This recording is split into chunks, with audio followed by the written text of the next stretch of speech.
Hi, my name is Ashley Whitecotton. I am currently stationed at Beale Air Force Base, where I'm a community readiness consultant.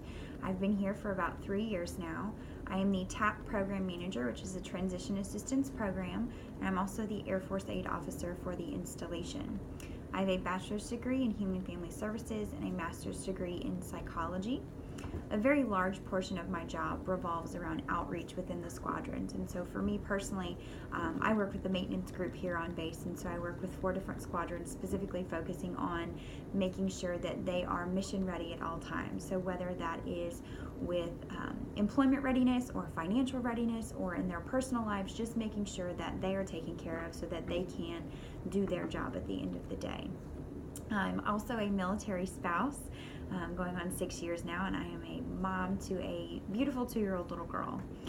So prior to starting this program, I had very little knowledge regarding AirPower, national security, warfare, or joint operations.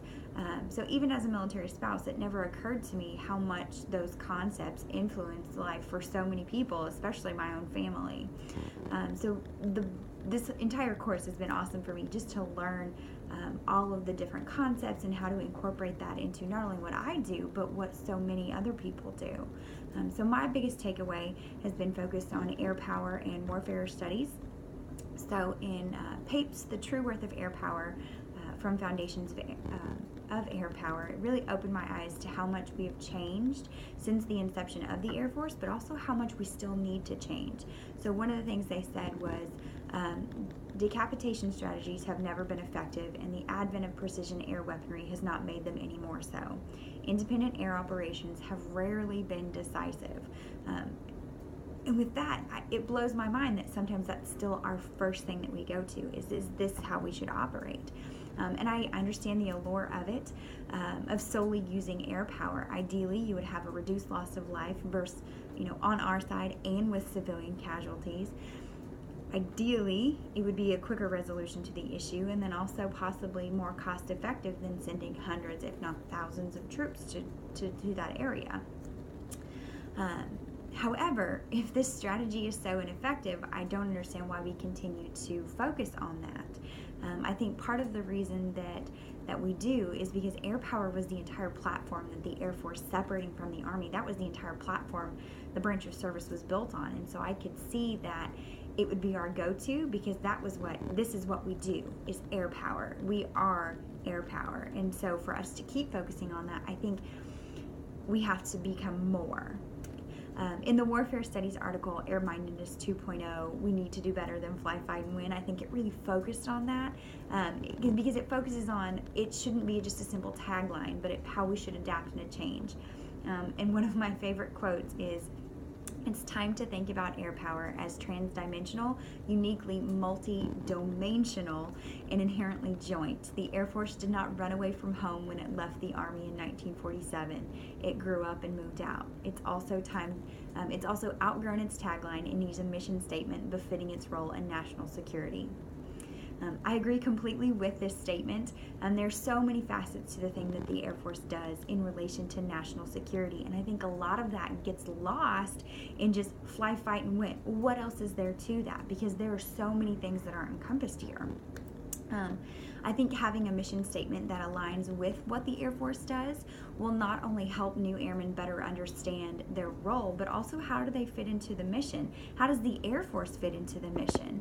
And I think that would help provide a little bit more understanding of where do we go from here. In relation to what are some of the most critical issues related to expanding, for me, I focused on expanding our domain focus into cyber and space, and then also our effectiveness to operate and train to operate in joint environments. Benitez's Air-Mindedness article highlights our need to incorporate air, space, and cyber into our foundation. As technology changes and improves, I think it's important that we focus on those changes as well, because our wars will be fought in those domains. Cyber is becoming increasingly more of a place that we operate in, and then space being the same. And one of the things is we don't own those places. We can't say we are this, we are this. Space is space, right? And cyber, it's really hard to know kind of where things are coming from, where things are going. So I think it's very important that we focus on developing our ability to operate in those areas. In regards to joint operations, Cunningham and Donahoe's article, Sustaining the New Norm of Jointless from Intro to Joint Operations, it highlights how all the branches of service have all of these different officer training schools, but none of them mention or focus on developing an understanding of joint capability. None of them. It should not, I don't think it falls solely on the Air Force. I think it falls on all of the branches of service to make sure that they ensure future leaders are able and capable to operate in a joint environment, because that's how we have to operate. That's how America wins wars, is through joint operations and making sure that those are communicated well and carried out well.